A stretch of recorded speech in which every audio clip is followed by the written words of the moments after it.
Hello, welcome to your in-depth horoscope forecast for week commencing the 4th of November for the Sun or the Ascendant. If you've yet to subscribe to my channel, I'd be honoured if you did so now. Please click or tap on the bell notification symbol. This week sees three groupings of energies. There's still the Sun and Mercury, which is tracking backwards in the sign of Scorpio, which is about transformations. We also have Venus and Jupiter in the much more expansive and optimistic Sagittarius. And finally, Saturn and Pluto in the much more orthodox Capricorn. Now, of course, all these influences are going to be interacting with one another. In fact, on the first day, the Sun in Scorpio forges a right angle with the Moon in Aquarius. If there is a situation that you're involved with where there does seem to be an awful lot of politics swirling around, some of it may not be particularly obvious, but you can pick a sense of it up through the prism of Scorpio's energy, which helps us to really sense what's going on beneath the surface. And of course, with Mercury retracing its steps, if we are trying to collaborate or cooperate with anyone who's withholding information, not paying us money that's due, or there are glitches and problems that we don't seem to have any direct control over, then that can be frustrating. But actually, this is a week where Mars and Pluto, so Mars in Libra, is actually still in its right angle with Pluto for pretty well the whole of the week. So it's one of those weeks, if we get so frustrated that we try to push the pace and really drive a solution through, rather than stay much more self-contained, it actually probably could be counterproductive. Because in the second half of this week, ironically, Mars forges a brilliant angle to Jupiter. So it could be that if we can just find the enthusiasm, the passion, and the persuasion in a kind of good way, other people can actually be very responsive.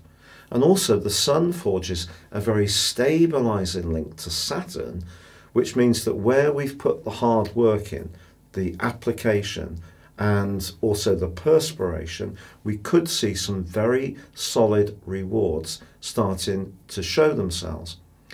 Now, of course, with Mercury retrograde, there could be those delays. Not everything may go quite at the pace we want, but also Mercury retrograde must be seen as a positive thing sometimes if it helps us to rethink what isn't working very well.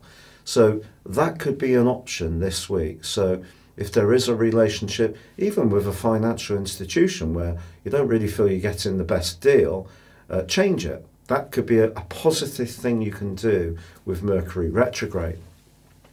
And also from Friday to Sunday, Mercury, despite the retrograde, forges a beautiful link with Pluto. If this rings a bell, it's because of the retrograde that it's being repeated. But this helps us to penetrate to the core of what's really useful. And I do feel it can be a real help to offset the more difficult energies that Mercury retrograde can bring. The Sun's also forging a beautiful link with Neptune in the second half of this week, and finding the time, the energy or the resources to help someone who's less fortunate can be something that gives us a big lift. There is one other influence I want to tell you about this week that's a bit more obtuse but very important. It does involve Venus, which is now in the very free-spirited Sagittarius, but Venus is in a quincunx with Uranus. If you remember, Mars went through this recently. Now, Venus in Sagittarius is very much about being more in the moment. It's about being experimental, but it's also about the truth, whereas Uranus in Taurus, and Uranus can be very impulsive, just suggests that when it comes to something we desire, whether it's a big ticket item, or if we're planning our Christmas budget, or if we're wanting to treat someone we really like, it is going to be important to try to contain our enthusiasm and not splash out rather more than we can really afford. So it could lead to a little bit of impulsiveness around a relationship or expenditure. Your specific forecast, Leo, shows that the quarter moon in your opposite sign of Aquarius squares up with the sun in Scorpio. It's possible that someone close to you could seem a little bit out of sorts, tender, perhaps a bit defensive, moody, dispirited. Maybe you're finding a family or home issue a little bit of a strain. But actually, with the sun in your home sector, of course, forging a very strong angle with Saturn this week. If you're wanting to reorganise that part of your situation, this can be a week of real progress. In a more playful context, the link between Mars and Jupiter is fabulous. If you are a sporty Leo, you could find yourself particularly active this week, but actually enjoying every single minute of it. Now the sun is forging a very gentle and beguiling link with Neptune, also in the second half of this week. If there is a family tension earlier in the week, it's going to be your natural kindness and generosity of spirit that can be so helpful. Venus continues in a beautiful, abundant part of your scope. It is in a rather odd alliance with Uranus.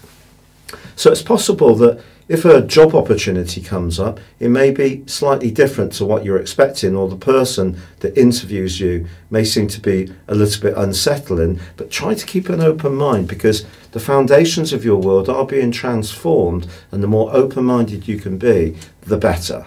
Thank you so much for joining me for your video. If you'd like to know what 2020 would hold for you beyond your zodiac sign, based on your time, date and place of birth, please see the link beneath this video. If you order your forecast now, you can get 30% off and the rest of 2019 free. But for now, good luck and goodbye.